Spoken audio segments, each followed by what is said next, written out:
हमारे मरने के बाद क्या होता है? ये सवाल तो हर कोई पूछता है। हम तारों को देखते हैं, ब्रह्मांड के बारे में सोचते हैं। मौत जिंदगी का सबसे बड़ा रहस्य है। क्या मौत ही अंत है या फिर ये एक नई शुरुआत है? दुनिया भर में अलग अलग संस्कृति में अलग अलग मान्यताएं हैं। कुछ लोग स्वर्ग और नर्क में विश्वास करते हैं, कुछ पुनर्जन्म में। ये मान्यताएं हमें आशा देती हैं, हमें सांत्वना देती हैं। भारत में मृत्यु के बाद के जीवन के बारे में कई कहानियां प्रचलित हैं। ये कहानियां सदियों से चली आ रही हैं और हमारे जीवन के महत्वपूर्ण हिस्से को दर्शाती हैं। हमारे प्राचीन ग्रंथ जैसे भगवद गीता आत्मा के बारे में बताते हैं। ये ग्रंथ हमें जीवन और मृत्यु के रहस्यों को समझने में मदद करते हैं। आत्मा अमर है। मृत्यु के बाद एक नए शरीर में उसका पुनर्जन्म होता है। यह प्रक्रिया अनंत काल से चलती आ रही है।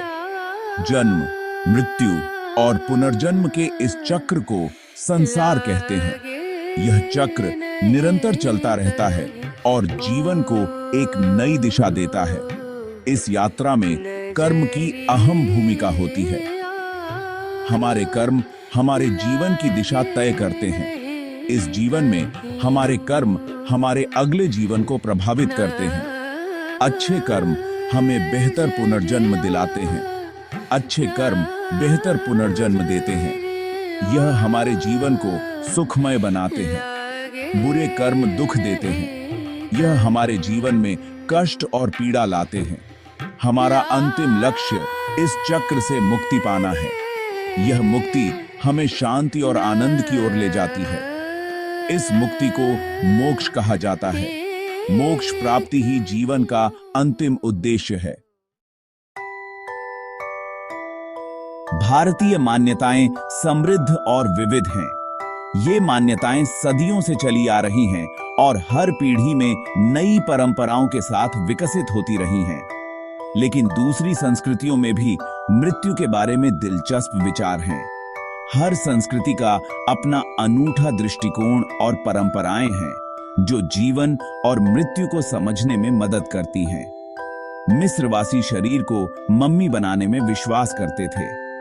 उनका मानना था कि मम्मीकरण से आत्मा को पाताल लोक की यात्रा में सहायता मिलती है। वो पाताल लोक की यात्रा में विश्वास करते थे। उनके अनुसार यह यात्रा आत्मा के पुनर्जन्म और अनंत जीवन के लिए महत्वपूर्ण थी। यूनानी लोग हेड्स में विश्वास करते थे, जो मृतकों का लोक था। हेड्स के राज्य में आत्माएं अपने कर्मों के अनुसार न्याय पाती थीं। ईसाई लोग स्वर्ग और नर्क में विश्वास करते हैं। उनके अनुसार स्वर्ग अनंत सुख का स्थान है, जबकि नर्क अनंत सजा का। ये अनंत सुख या सजा के स्थान हैं। यह विश्वास जीवन के नैतिक और आध्यात्मिक मार्गदर्शन के लिए महत्वपूर्ण है।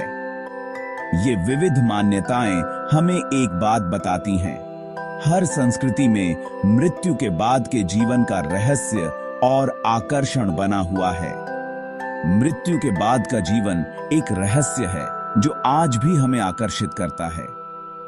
यह रहस्य हमें जीवन के गहरे अर्थ और उद्देश्य की खोज में प्रेरित करता है। भाग 4, विज्ञान और आत्मा। यह एक ऐसा विषय है जो सदियों से मानवता को आकर्षित करता रहा है। विज्ञान मृत्यु पर एक अलग दृष्टिकोण प्रस्तुत करता है। यह दृष्टिकोण तथ्यों और प्रमाणों पर आधारित है। यह हमें बताता है कि मृत्यु भौतिक अस्तित्व का अंत है। हमारे शरीर की प्रक्रियाएं रुक जाती हैं और जीवन समाप्त हो जाता है। जब हम मर जाते हैं तो हमारे शरीर विघटित हो जाते हैं। यह प्रकृति का एक चक्र है जिसमें सब कुछ वापस मिट्टी में मिल जाता है। हमारी चेतना का अस्तित्व समाप्त हो जाता है। यह एक वैज्ञानिक दृष्टिकोण है जो मस्तिष्क की गतिविधियों पर आधारित है। कुछ वैज्ञानिक मृत्यु के बाद भी चेतना के अस्तित्व की संभावना पर विश्वास करते हैं।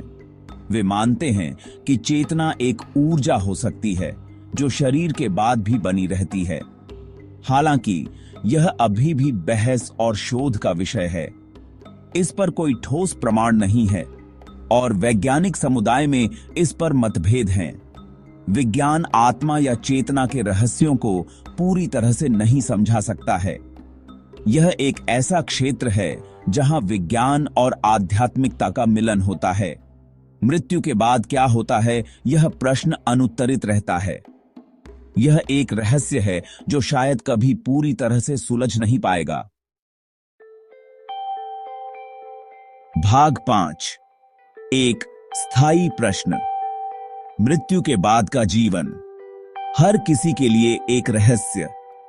अलग अलग संस्कृतियां अलग अलग जवाब देती हैं।